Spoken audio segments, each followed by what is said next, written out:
મારા અધૂરા પ્રેમની મારી વાતો હું શેર તમારી સાથે કરવા આવ્યો છું દિલથી, એટલા માટે ખાસ જે છોકરીઓ છે, જે છોકરાઓ છે, એમને નમ્ર વિનંતી કે ખાસ આ વિડીયોને છેલ્લે સુધી સાંભળજો, જેથી તમને સમજણ પડે કે આપણે ક્યાં ભૂલ કરી રહ્યા છીએ, કેવી ભૂલ કરી રહ્યા છે, ને આ ભૂલનું શું પરિણામ આવી શકે છે।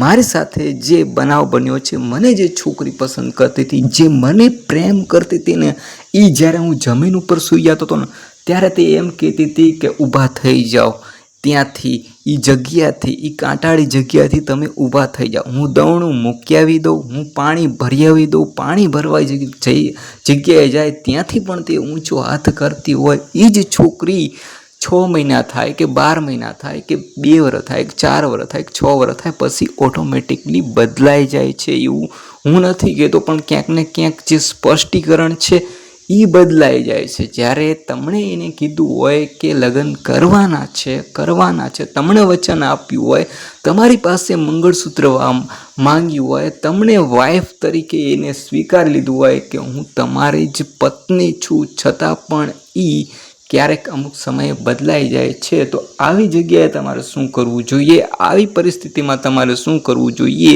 હા, પણ એ વાત એક સ્પષ્ટીકરણ છે કે જ્યારે એને આવું કીધું હતું, જ્યારે એને આવા પ્રોમિસ આપ્યા હતા, ફરીથી જ્યારે તમે 4 વર્ષ કે 5 વર્ષ પછી એની સાથે મુલાકાત કરો, તમારે કોઈ અચાનક કોઈ એવો બનાવ બન્યો હોય અને કોઈ કારણસર વાત અધૂરી રહી ગઈ હોય ને પૂરી ન થઈ હોય, ને પછી 4 વર્ષ પછી મારે જેવું બન્યું કે 4 વર્ષ પછી મારે વાત થઈ અને 4 વર્ષ લગી મેં તેની રાહ જોઈ, 4 વર્ષ લગી રાહ જોઈ હું, 4 વર્ષ સુધી 7મા દિવસે અમે જુદા થયા ને, એના 7મા દિવસે મેં ઘરે ના પાડી દીધી કે હું ક્યાંય લગ્ન નહીં કરું।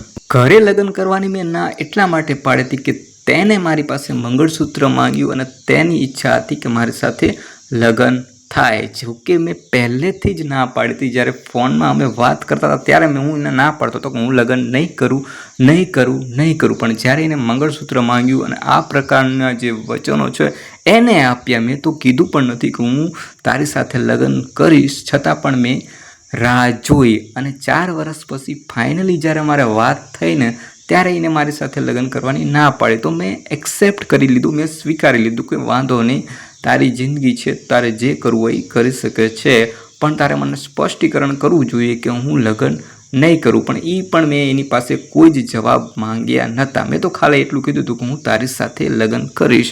પણ આ પછી ફરીથી એને એક વાત કહીને વિડીયો કોલ ચાલુ કર્યા, પછી વાતચીત તો કંઈ જ નથી થઈ અમારી, ખાલી એને વિડીયો કોલ કરાય, એવા મેસેજ કરાય, એવા મને મેસેજ આપાય, એવા જ્યારે હું કોલેજ જતો ત્યારે એની આંખોના ઈશારા, એની જે ચાલ હતી એ બધું થોડી વાર માટે એવું લાગે આપણને કે આપણી છે, અને ક્યારેક એવા મેસેજમાં વાત કરતી કે જાણે આપણી પત્ની જ છે, છતાં પણ બીજા 2 વર્ષ હું કન્ફ્યુઝ રહ્યો, બીજા 2 વર્ષ હું કાંઈ ન કરી શક્યો। જે 6 વર્ષની અંદર મારી હોબી હતી, જે મારા શોખ હતા, જે મારા સપના હતા, એ બધા ભટકી ગયા હતા અને હું ફક્ત એના વિચારો જ કરતો, એના કારણે મારે ઘણી જગ્યાએ ઝઘડા પણ થયા, એના કારણે મારે ઘણી જગ્યાએ મુશ્કેલી આવી, પણ છતાં પણ એના ઉપર કોઈ આરોપ હું નથી મૂકતો, મારી ઉપર જ મૂકું છું કે મેં એની ઉપર લાગણી રાખી, મેં એની ઉપર પ્રેમ રાખ્યો, મેં એની ઉપર વિશ્વાસ રાખ્યો, મેં જેટલો મારી ઉપર ભરોસો નહોતો, જેટલો મારી ઉપર વિશ્વાસ નહોતો, એટલો મેં તેની ઉપર વિશ્વાસ રાખ્યો।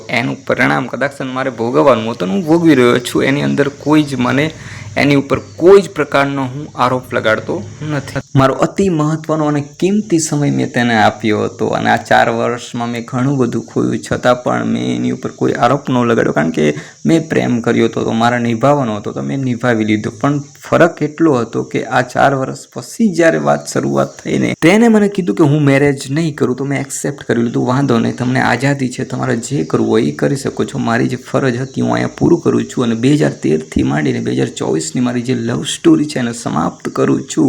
અથવા તો તમે મારી સાથે દોસ્તી રાખવા માંગતા હોય તો રાખી શકો છો, હું એક દોસ્તની નજરથી તમારી સામે જોઈશ, અથવા તો તમે સારા વિચારોની મદદ અથવા તો કોઈ અન્ય મદદ તમારે જોતી હોય તો તમે માંગી શકો છો। અને હું પણ એ પણ સ્પષ્ટીકરણ કહી દઉં કે હું તુંકારો પણ નથી દીધો, ફક્ત તમે જ કહેતો હતો, છતાં પણ ફરીથી એને એવું કીધું કે એક વાત કહું, એવો મેસેજ કર્યો અને પછી જે વાતચીત કરી, વિડીયો કોલ કર્યા, વિડીયો કોલની અંદર શું થાય તમને ખબર જ છે, મારે કહેવાનું નથી જરૂર, મારા બહેનો, મારા ભાઈઓ, મારા વડીલો બાકી જે શરૂઆત કરીને એને આ વિડીયો કોલથી એ પછી એને વાતચીત કરી 2 વર્ષ કન્ટિન્યુ, પણ 2 વર્ષની અંદર વાતચીત નથી કરી. ફક્ત ને ફક્ત મને રોવડાવ્યો છે, ફક્ત ને ફક્ત મને ઇગ્નોર કર્યો છે, ફક્ત ને ફક્ત મને કન્ફ્યુઝ રાખ્યો છે કે એના દિલમાં શું છે. હું વારંવાર એક જ મેસેજ કરતો, એક જ વાત પૂછતો કે મેરેજ કરવાના છે, લગ્ન કરવાના છે કે નહીં, અને મને અવળા રસ્તે ચડાવી દેતા, ગલત રસ્તે ચડાવી દેતા. મને છેલ્લે સુધી કોઈ જાણકારી ન થવા દીધી. છેલ્લે એની સગાઈ થઈ ગઈ તો પણ મને નથી ખબર, છેલ્લે એના લગ્ન થઈ ગયા તો પણ મને જાણ નથી કરી. કોઈ જ પ્રકારનું કોઈ જ વસ્તુ તેને નથી કીધી. ફક્ત ને મને ઇગ્નોર. 2 મહિના વાત કરે તો પછી 1 મહિનો વાત કરે અને 2 મહિના ઇગ્નોર કરે, અને 3 મહિના ઇગ્નોર કરે તો વળી પાછો અચાનક જ વિડીયો કોલ આવી જાય તેનો. એવી રીતે કન્ટિન્યુ ચાલુ રહ્યું. ખાલી મેં ફક્ત 2 વર્ષની અંદર એકવાર ઇગ્નોર કર્યો ને તો પણ મને ગાળું દેવા માંડ્યા. તો આ છે રિયલિટી, આ છે એક સ્પષ્ટીકરણ ન કરવું, કોઈને સતત રોવડાવવો, કોઈને સતત હેરાન કરવો. એ ફક્ત તમને બધી જ આઝાદી આપે છે કે તમારે જ્યાં લગ્ન કરો હોય અહીંયા કરી શકો છો, જે વસ્તુ કરવું હોય એ કરી શકો છો.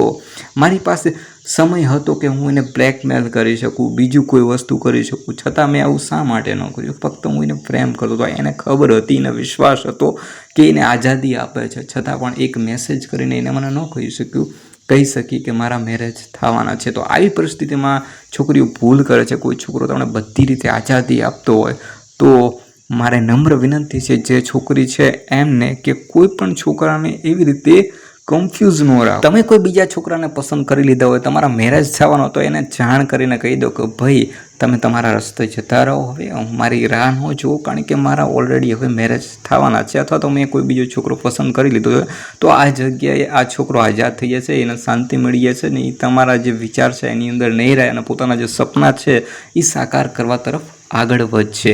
અને છોકરાઓને પણ ખાસ નમ્ર વિનંતી છે કે કોઈ પણ જગ્યાએ છોકરી દગો દે તો એને પરેશાન ન કરી, હેરાન ન કરી. હું બધું કરી શકતો હતો પણ મેં શા માટે ન કર્યું? મને કોઈ એવીને હેરાન કરવાનો પ્રશ્ન જ નહોતો. એ જ્યાં ખુશ રહે એ જ મારી તો પ્રાર્થના હતી, બાકી મારે બીજું કાંઈ જ નહોતું. મેં ઘરે મેરેજ કરવાની ના પાડી તો એ મારો પર્સનલ મેટર છે કે ભાઈ હું કોઈનો વિશ્વાસ ન તોડી શકું. મારા મમ્મીએ પણ મને આ વસ્તુ શીખવાડી છે, કોઈનો ભરોસો, કોઈનો વિશ્વાસ ન તોડવો જોઈએ. એને મારી સાથે મેરેજ કરવા હતા એટલા માટે હું એનો વિશ્વાસ ના તોડી શકું. હું મોતના મોંમાં પણ જવા માટે તૈયાર છું પણ વિશ્વાસ તોડવા તૈયાર નથી. પણ તેને આ વસ્તુ ના સમજાણી હોય કે ભાઈ આ વ્યક્તિ શું છે, આ વ્યક્તિએ મારી માટે શું કર્યું, શું ન કર્યું, એને બધી જ જાણ છે, એને બધી જ ખબર છે, છતાં પણ એને આ વસ્તુ કરી. હા, ખાલી 2 વર્ષ મને ખાલી શાંતિથી ગુડ મોર્નિંગ ને ગુડ નાઇટના મેસેજ કરીને મને ખાલી ખુશ રાખ્યો હોત ને તો પણ હું મારા સપના ઉપર કામ કરત નહીં, તો પણ હું મારા સપના સુધી હું પહોંચી શક્યો હોત. પણ એને આ વસ્તુની જાણથી અજાણ હતી. એ ફક્ત હું એની ફક્ત ખુશી માંગતો હતો અને એ ફક્ત મને કદાચ મને નથી ખબર એના દિલમાં શું હતું શું નહીં, પણ હા એ મને ક્યાંક ને ક્યાંક આગળ લાવી શક્યો હોત. થોડોક પ્રયત્ન હોત ને કદાચ એનો એવો તો એ કદાચ મને સૌથી વધારે આગળ લાવી શક્યો હોત. પણ એના દિલમાં શું હશે હું નથી જાણી શક્યો. મારી જગ્યાએ બીજો કોઈ છોકરો હોત તો મારા ખ્યાલ મુજબ હું જે બનાવું જોઉં છું છોકરીઓ જોડે બનતા હોય છે, કોઈ એસિડ ફેંકી દેતું હોય છે, કોઈ શરીરથી મારી નાખતા હોય છે, અને આવા ઘણા બધા બનાવ બનતા હોય છે, કોઈ વિડીયો વાયરલ કરી નાખતા હોય. તો હું દરેક છોકરાને નમ્ર વિનંતી કરું છું કે કોઈ પણ છોકરી સાથે આ વસ્તુ ના કરવી જોઈએ. સ્પષ્ટીકરણ માંગી લો કે તું રહેવા માંગે છે સાથે કે નથી રહેવા માંગતી. હું તો કહું છું એની પાછળ વધારે ટાઈમ વેસ્ટ ના કરો. મેં જે 6 વર્ષનો મારો ટાઈમ વેસ્ટ કર્યો એ અત્યારે હું કહી શકું છું કે વેસ્ટ ટાઈમ કર્યો. બાકી મેં એની પહેલાં પણ મારો વિડીયો લવ સ્ટોરીનો મૂક્યો છે, એની અંદર મેં 4 વર્ષ આપ્યા છે, છતાં મેં મારો ગોલ્ડન સમય જ આપ્યો છે. હું એમ જ કહું છું. પણ જે આ 2 વર્ષ જે મને કન્ટિન્યુ રોવડાવ્યો, કન્ટિન્યુ મને કન્ફ્યુઝ રાખ્યો, કોઈ વાતની જાણ ન થવા દીધી ને, એટલા માટે હું ચોક્કસથી કહી શકું છું કે આ જે 6 વર્ષ છે એ મારા વેસ્ટ ગયા છે અને મેં મારો સમય રહ્યો એ વેસ્ટ જ આપ્યો છે એને. તો આ વસ્તુ હું કહી શકું છું અને આ વસ્તુ હું સ્વીકારી શકું છું કે મારો જે અતિ મહત્ત્વનો સમય હતો, જે કિંમતી સમય હતો, એ મેં એક જ છોકરી પાછળ એટલો બધો વેસ્ટ કરી નાખ્યો છે અને કદાચ ભવિષ્યમાં મને નથી લાગતું કે હવે હું કોઈને આટલો પ્રેમ આપી શકું, કારણ કે અસંખ્ય આપી દીધું. હવે મારી પાસે બીજું કંઈ છે જ નહીં. હવે મારી માટે ફક્ત મારા જે સપના છે એના માટે પ્રેમ છે, મારા માટે પ્રેમ છે, અને મારા પરિવાર માટે પ્રેમ છે. એના માટે પ્રેમ તો છે જ. તે એવું નથી કહેતો કે પ્રેમ એના માટે નથી. પ્રેમ કરતો તો કરું છું અને છે, પણ ફરીથી ભૂલ કરવા માટે કદાચ હું આ ના કરી શકું. એટલા માટે આજનો મેસેજ એ જ છે, છોકરી માટે છે અને છોકરા માટે ખાસ છે કે જ્યારે પણ તમારે જો વાત થતી હોય તો અહીંયા આગળ સ્પષ્ટીકરણ માંગી લો. હા, તમને એવું લાગે છોકરીઓને કે આ છોકરો આઉટલાઇનમાં છે, આ મારો વિડીયો વાયરલ કરી શકે છે, મને બ્લેકમેલ કરી શકે છે, તો તમે એનાથી દૂર રહી શકો છો, તેને વાત ન કરી શકો. પણ જે છોકરો તમારી ખુશી માંગતો હોય, જે છોકરો ફક્ત ને ફક્ત તમને જ ખુશ જોવા માંગતો હોય, તમે એની સાથે મેરેજ કરો કે ના કરો, તમે બીજા સાથે કોઈ બોયફ્રેન્ડ બનાવી લો, એને સાથે રહેવા માંગતા હોય, તો એ ફક્ત તમારી ખુશી માંગે છે અને તમને કહે છે કે તમારે જે કરવું એ કરી શકો છો, પણ મને જે મારો સ્પષ્ટ જવાબ છે એ આપી દો. અને ખાસ કરીને એવા પ્રોમિસ તો ના જ આપવા કે હું તમારી સાથે લગ્ન કરીશ, મંગળસૂત્ર માંગવું અને આવી બધી જે બાબત છે ને એ તો ખાસ નાખી. ખાસ કરીને જે છોકરીઓ છે ને એને નમ્ર વિનંતી છે કે કોઈ પણ જાતના વચન ન આપવા, અને જો વચન આપી દેવ તો એને પૂરા કરવાની તાકાત રાખવી. કારણ કે એ પણ બધું જોવું જોઈએ કે મારી ફેમિલી, મારા મમ્મી છે, મારા પપ્પા છે, મારી સમાજ છે, એ લગ્ન કરવા રાજી થશે કે નહીં થાય. એ પછી પ્રોમિસ આપો, એ પછી વચન આપો. જો તમને જ નથી ખબર કે મારા લગ્ન એની જોડે નથી થવાના, મારા એની જોડે વચન હું આપી દઈશ તો અહીંયા આગળ મારા આજે નહીં થાય ને કાલે નહીં થાય, મારા બાપાએ મારા લગ્ન નહીં થવા દે, મારા મમ્મી લગ્ન નહીં થવા દે, મારી ફેમિલી લગ્ન નહીં થવા દે, મારા સમાજ લગ્ન નહીં થવા દે, તો આવા સંજોગમાં કોઈ પણ પ્રકારનું વચન ન આપો. કારણ કે તમારા વચન તો કદાચ તમે આપી દેશો, પણ મારી એવો કુખામો છોકરો નીકળી જશે તો તેની જિંદગી ક્યાંક ને ક્યાંક રોકાઈ જશે અને એ તમારી રાહ જોઈને થાકી જશે અને છેલ્લે એને ના ઘરનો રાય નહીં બાયલો રાય. જો ઘરેથી હું ઘણા સમયથી લગ્ન કરવાની આ 6 વર્ષથી ના પાડું છું ને હવે એમ કહું અચાનક કે હું લગ્ન કરવા માગું છું તો એ તૈયાર થાય? ન થાય. કોઈના ઘરના વ્યક્તિ આ તૈયાર ન થાય. જે વ્યક્તિ 6 વર્ષથી ના પાડતો હોય કે ભાઈ નહીં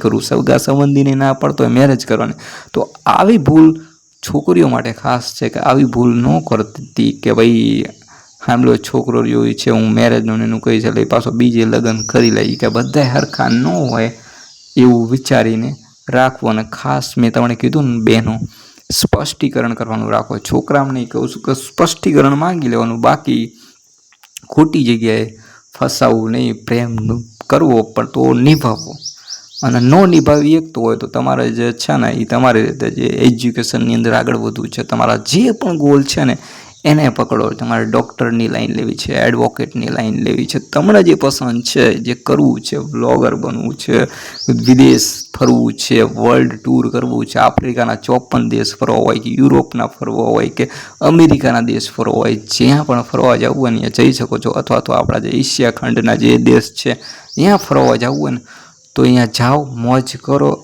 એકલા રહો, મસ્ત રહો. હવે તો મને એવું લાગે છે કે બસ ખુદને પ્રેમ કરવો છે, પરિવારને તો આપણે પ્રેમ કરીએ જ છીએ અને આપણે નિભાવીએ જ છીએ, દરેક વસ્તુ આપણે કામ કરીએ જ છીએ. મારું ટેન્શન એટલું હતું કે ઘરે હાથે પાણી ભરવાનું, કપડાં ધોવાનું, દવણું મૂકવા જવાનું, આ બધું જ કામ કરવા છતાં હું મારો કિંમતી સમય તેને આપતો હતો. મારું કામ કરીને પણ હું જે કામ કરું છું ઘરે બેઠા એ કામ કરું છું, એ કામમાંથી પણ સમય એને ફક્ત આપતો હતો. તો આ બધું કામ આજે પણ હું કરું છું. હું મારા કપડાં સાફ ધોઉં છું, મારા ભાઈને ધોઉં છું અને બીજું ઘરનું મેં તમને કીધું ને ટોટલી કામ કરું છું. અને આ બધું કામ કરવા છતાં હું એને સમય આપતો હતો, મારો કિંમતી સમય. મને છોડીને વહી જાય એ મને કોઈ અફસોસ નથી, પણ મને જો સત્ય જાણ કરીને ગયો હોત ને તો મને વધારે સારું લાગત.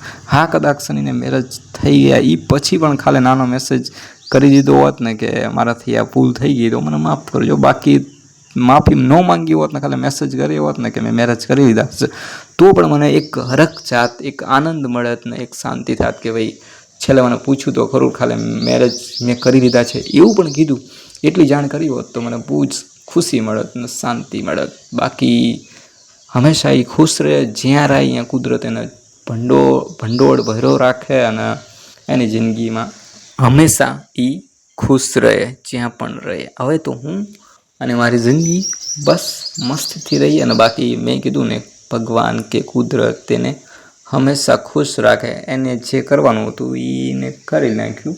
હવે મારે જે કરવાનું છે એટલે કે મારી જિંદગીની અંદર આગળ વધવાનું છે. કંઈક આગળ વધુ કે ન વધુ પણ મને મનની શાંતિ છે કે મેં એને દગો નથી આપ્યો. મને મનની શાંતિ છે કે જે મારા પ્રોમિસ હતા, જે મારા વચન હતા, એ કદાચ મેં આપ્યા પણ નથી, છતાં પણ હું તે જગ્યાએ અડીખમ ઊભો રહ્યો. જે મારી કરવું જોઈએ, જે મારી ફરજ હતી, મેં સંપૂર્ણ પૂરી કરી. અને દરેક છોકરા અને છોકરીને નમ્ર વિનંતી સાથે એટલું જ છેલ્લે કહેવા માગું છું કે જ્યાં પણ તમે પ્રેમ કરો, જો તમે નિભાવી શકો તો કરજો, બાકી ના નિભાવી શકો તો ના કરતા. બાકી બસ આજના વિડીયોમાં આટલો જ મેસેજ હતો કે સ્પષ્ટીકરણ જરૂરી છે કોઈ પણ વાતની અંદર. જો તમને વિડીયો સારો લાગ્યો હોય તો તમે શેર કરી શકો છો તમારી ફ્રેન્ડ સાથે, તમારા દોસ્ત સાથે, તમારા ફેમિલી સાથે, કે ક્યાંક ને ક્યાંક આવી ભૂલ ના થાય. બાકી મળીશું નવા વિડીયોમાં હવે નવા વિચાર સાથે.